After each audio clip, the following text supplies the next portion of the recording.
Hey everybody, this video is I had to go, and it's a life lesson I learned years ago, and I'm going to lead into it about the aha moment for me and what has helped me to survive parental estrangement.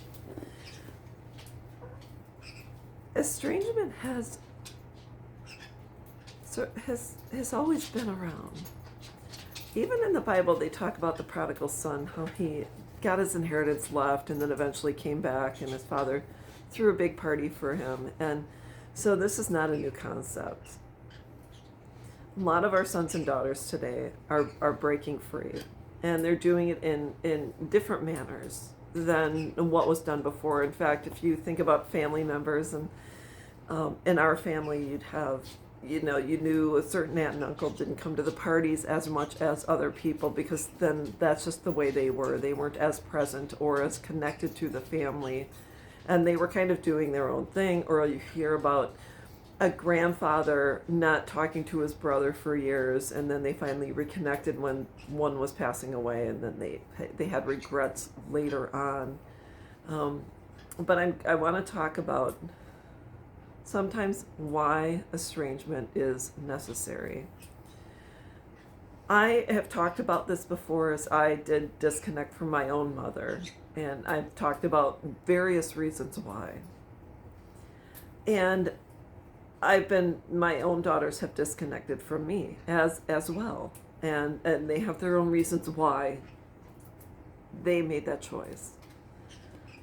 I just remember after divorcing, their father and I divorced, I always say, I can't live without you guys. And, I kind of made them either my lifeline or my, what is that thing when you fall off the side of the boat and you get the, you put a life preserver.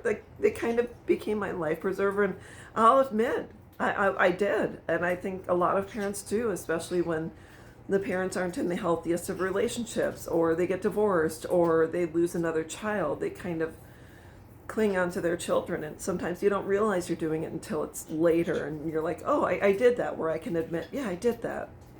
And so my father, who was my best friend, and my kids will admit my dad was an absolute fantastic person. He was funny and smart and everything that I am. And so he passed away suddenly, July 27th of 2009. So it's been a long time. And I was devastated. My oldest sister came over, told me Dad had passed, his dad was gone, and I said, where did he go? And she said he passed away, and my world just crumbled. Because he was my cheerleader, my rock, my confidant, the person I called. I relied on him for a lot of things. And so when he was gone, a couple of months after his passing, I dreamt that he walked in. I was laying on a porch. He walked in front of me to go into another door, and I said, Dad, and he turned around, ran up to me, and he grabbed a hold of me, and he didn't let go. And I thought, I can't. And I said, why did you leave me? And he said, I had to go. And soon after that, I woke up, and I was devastated, because I thought I finally got time with him, and he was taken from me yet again. And so for a long time, I didn't know what he meant was when he said I had to go. And it took about a year. And after my dad passed, I said, what can I do to still have that connection with him? Well, he loved photography, so I bought a camera, simple point and shoot. It was a Nikon Coolpix P500, or a Sony CyberShot DSC H20. It's one of the two I started with. Maybe it was a Sony CyberShot. And so I started to do crossword puzzles, and I started to get involved in activities he really liked. And I started to kind of come out of my shell, and I said, well, I'm really good at photography. So I was able to, over time, over 15 years, I've got a nice camera, and I really love photography. It's just my niche. And so I realized the year after he was gone, he had to go so I could become the person I was meant to be. I had to finally start relying on my own understanding, my own wisdom, my own knowledge, my own experience, because I wasn't able to just call him and ask him. I had to finally say, not what would Dad do, but what would Laura do? So people have to leave.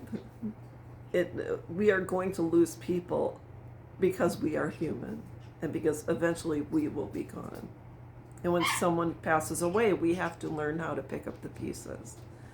And when our children part ways, however it happens,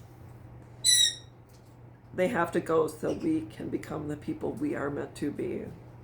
I can't tell you the countless experiences I've had as a result of my children choosing to disconnect. I have not sat around, cried, and become stagnant or homebound or a recluse.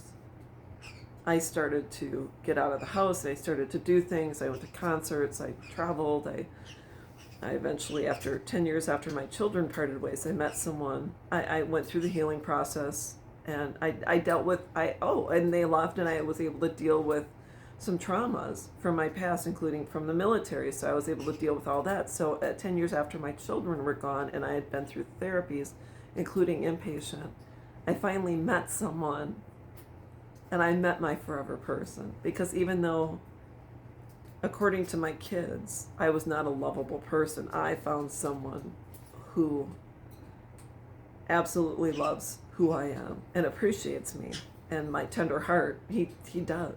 It's amazing. So anyways, don't fret.